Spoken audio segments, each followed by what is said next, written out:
So yeah, this video is going to be how to compression test a Bmw E36.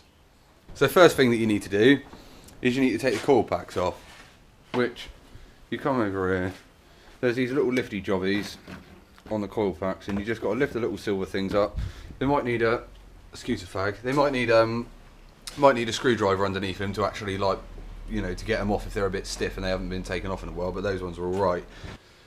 So obviously on a Beamer we've just taken the coil packs out. Well, there's no like ignition amplifier or any of that stuff to worry about, but if you've got doing a compression test on another car that's not an E36, and you basically need to disable whatever power supply is going to it.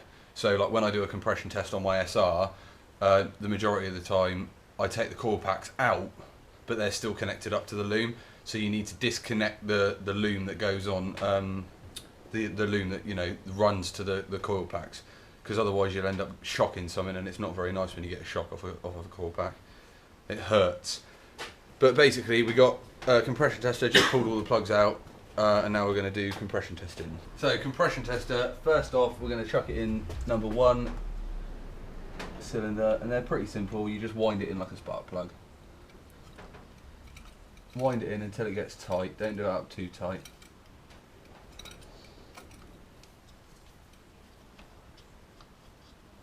Just as tight as it'll let you allow. Right, so basically you want to crank the car over. I normally let it crank over for like between 5 and 10 rotations, and if Cobbs shows you the gauge, you'll be able to watch the pressure go up on the gauge.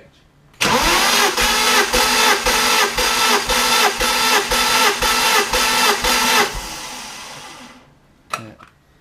So that's bang on 12. That is on 12 bar, which is like what, 160 something psi? Well, there's 150 near 10, isn't it? Yeah. Yeah. It's another two bars. It's about 180, about 180 psi, which is about, that's good really. So we'll jot that down on our little notepad. Oh, the old notepad there. 180 on cylinder 1. Just put 12 because we're doing it in bar. Because that's what it's reading, like Yeah. 12 bar.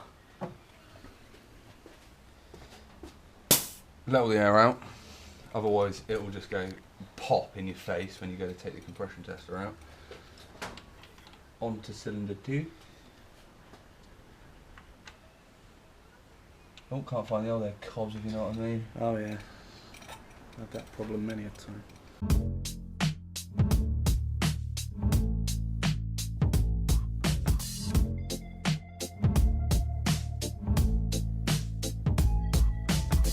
I wish I found some better sounds no one's ever heard. I wish I had a better voice that sang some better words. I wish I found some chords in an order that is new.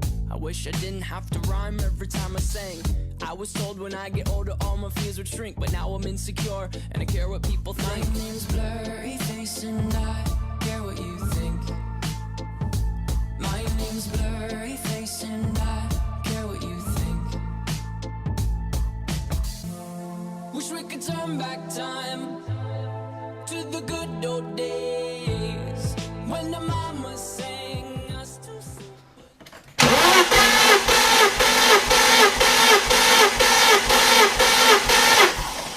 13. Sweet.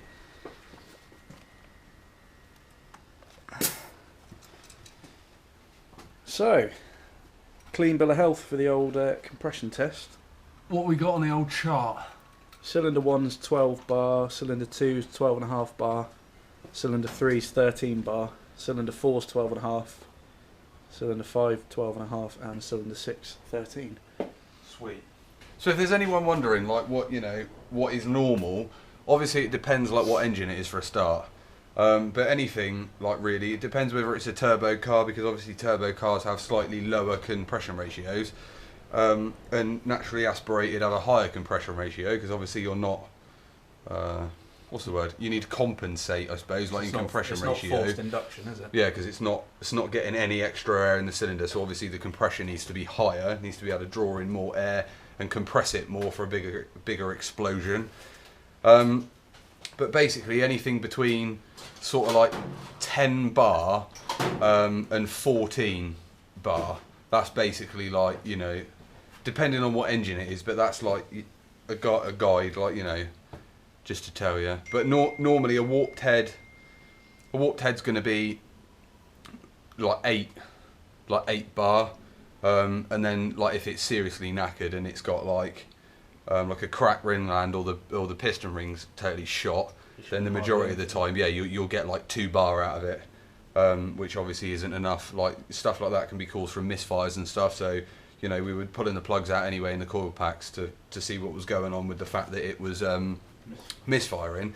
But obviously misfire could be anything. It could be misfiring because the head's warped, the head gasket's gone, or you know, it could just be that the plugs are like badly coked up and that they need a clean. So he hasn't got any new plugs for it, so we're going to put the same plugs that we got in it now. We're just going to give them a wire brush off and chuck them back in the car, blow everything out with an airline quick, make sure there's no water in there, and yeah, that's it. That's how to compression test a BMW. Now you just got to reverse the process, put all the shit back together again, and then you know that now that you've got to try and not let it overheat.